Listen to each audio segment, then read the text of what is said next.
warahmatullahi wabarakatuh. Halo teman-teman, perkenalkan kami merupakan mahasiswa Prodi Psikologi Universitas Malikus Saleh. Kami dari kelas 4A, yaitu kelompok 4 yang beranggotakan 3 orang. Yuk kenalan dulu. Halo teman-teman, saya Neza Verona dengan NIM 2206-2005. Dengan saya, Rama Fadila dengan NIM 2206-20044.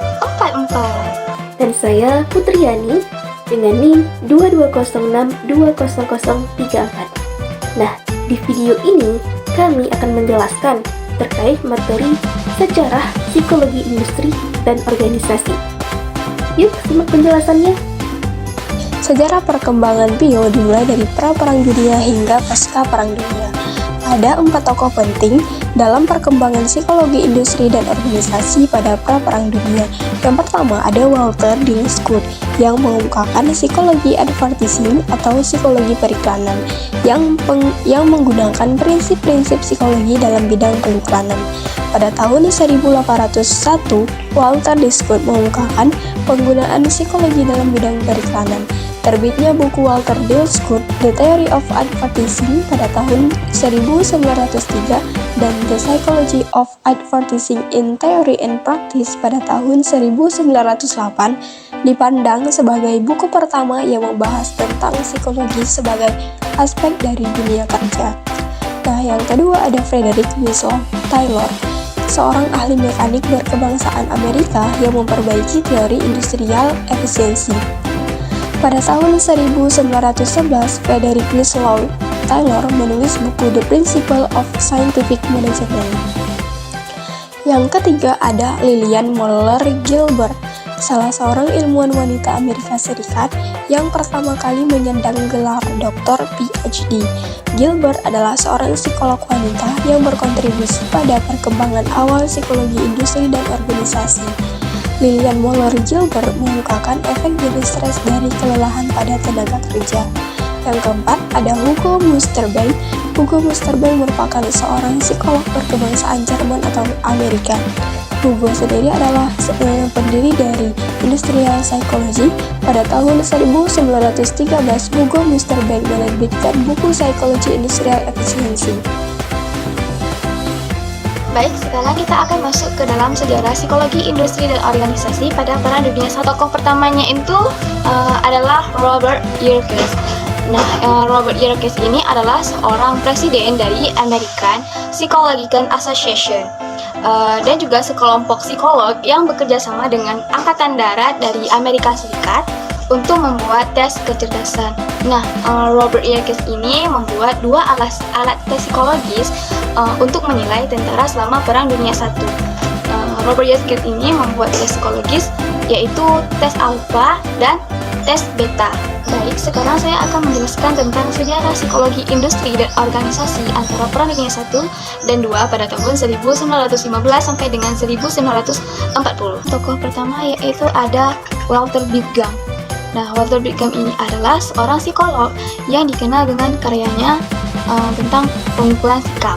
Tes sikap yang dirancangnya diciptakan untuk mengukur sikap seseorang dari berbagai aspek kehidupan seperti keluarga, pekerjaan, politik, dan isu-isu sosial lainnya. Tokoh yang kedua yaitu James Cattell. James Cattell ini adalah seorang psikolog yang terkemuka yang mendirikan Psychological Corporation pada tahun 1921. Cattell menyadari perlunya tes standar untuk mengukur berbagai konstruk psikologi seperti kecerdasan, kepribadian, dan bakat.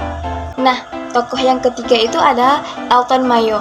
Elton Mayo ini adalah seorang psikolog asal Australia yang dikenal dengan karyanya dalam sosiologi industri dan perilaku organisasi. Baik, sekarang kita masuk ke sejarah bio pada Perang Dunia Kedua, yaitu pada tahun 1941 sampai 1945. Nah, pada masa ini, penggunaan assessment center dan tes kelompok semakin berkembang. Nah, kemudian pada masa ini juga, para wanita semakin dibutuhkan untuk mengisi posisi-posisi pekerjaan, dikarenakan banyaknya pria yang mengikuti wajib militer.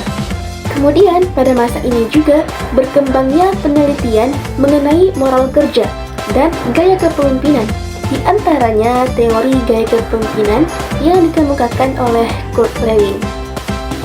Selanjutnya, kita masuk ke sejarah PIO di pasca Perang Dunia atau pada tahun 1946 sampai 1963. Nah, pada masa ini terjadi ledakan ekonomi yang mendorong masyarakat untuk menempuh pendidikan tinggi di Amerika. Kemudian, perguruan tinggi juga semakin banyak menawarkan program PIO dan berbagai spesialisasinya. Kemudian, pada tahun 1950 hingga sekitar 1960 menjadi masa perkembangan PIO, terutama dalam lingkup motivasi kerja, yaitu Maslow dan Carl Rogers, John Locke, dan Herzberg.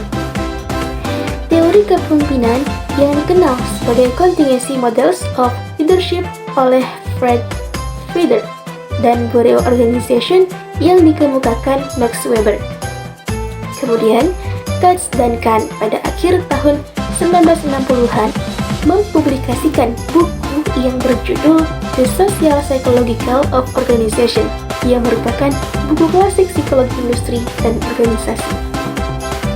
Nah, jadi teman-teman, itu dia sejarah dari psikologi industri dan organisasi. Semoga video ini bisa bermanfaat untuk kita semua. Terima kasih sudah menonton video ini dan sampai jumpa.